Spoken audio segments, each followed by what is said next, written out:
بسم اللہ الرحمن الرحیم۔ معزز سامعین، السلام علیکم ورحمۃ اللہ وبرکاتہ۔ مشہور ہندی طبیب صالح بن بہلا کا ایک مشہور واقعہ کہا جاتا ہے کہ خلیفہ ہارون الرشید کے سامنے دسترخواں بچھا ہوا تھا۔ کھانے کا وقت تھا لیکن اس وقت جبرائیل غائب تھا۔ جبرائیل ایک یونانی طبیب تھا۔ خلیفہ کو یہ بات بری لگی اور اس نے جبرائیل کو بہت برا بھلا کہا۔ اتنے میں جبرائیل آ پہنچا۔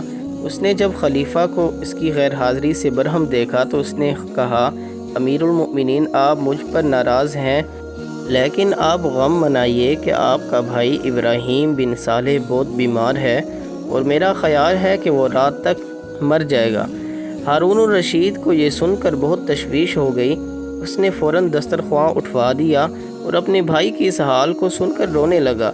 خلیفہ کی یہ حالت دیکھ کر وزیر اعظم جعفر بن یحییٰ نے خلیفہ کو یہ مشورہ دیا کہ صالح بن بہلا زیادہ تجربہ کار ہے اور وہ ہندی طب کا ماہر بھی ہے، اس لیے ابراہیم کا علاج اسی سے کروایا جائے۔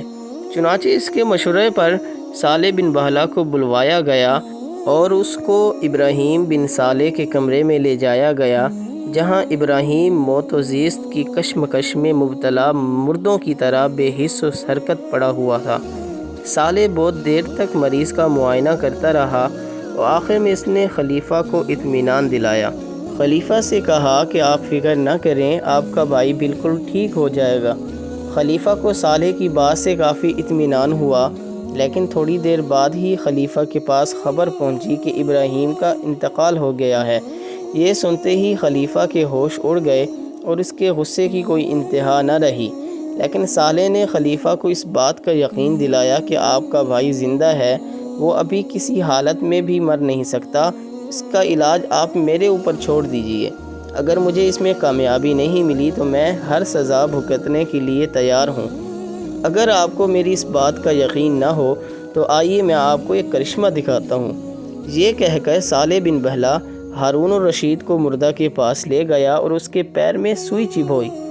رد عمل کے طور پر مردہ ابراہیم نے فوراً اپنے پیر کھینچ لیے۔ صالح نے ہارون سے کہا کہ آپ ہی بتائیے، کیا کوئی مردہ اس طرح سے حرکت کر سکتا ہے اور اس کو درد کا احساس ہو سکتا ہے؟ ہارون نے کہا، نہیں، ہرگز ایسا نہیں ہو سکتا۔ اس کے بعد صالح نے حکم دیا کہ ابراہیم کو تنہا کمرے میں چھوڑ دیا جائے اور اوپر سے کفر وغیرہ ہٹا کر غسل دیا جائے اور اس کو اس کے اصلی کپڑے پہنائے جائیں، ورنہ وہ اپنی یہ حالت دیکھ کر خوف کی وجہ سے دم توڑ دے گا۔ ہارون نے ایسا ہی کیا۔ پھر صالح نے ایک لمبی نلکی لی تو اس کے اندر سفوف بھر دیا اور دوسرے سرے کو ابراہیم کی ناک میں داخل کر دیا۔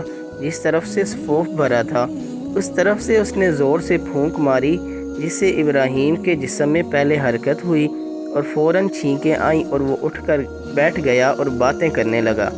ابراہیم کے زندہ ہونے کی خبر سے ہر طرف خوشی کی لہر دوڑ گئی۔ خلیفہ ہارون صالح کی اس مسیحائی سے حیران رہ گیا اور اس نے اس کے بھائی کو دوبارہ زندہ کر دیا۔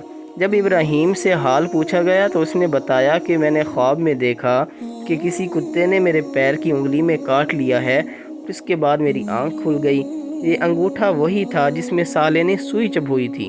ابراہیم اس واقعہ کے بعد کافی دنوں تک زندہ رہا اور آگے چل کر ملک کا حاکم بھی مقرر ہوا۔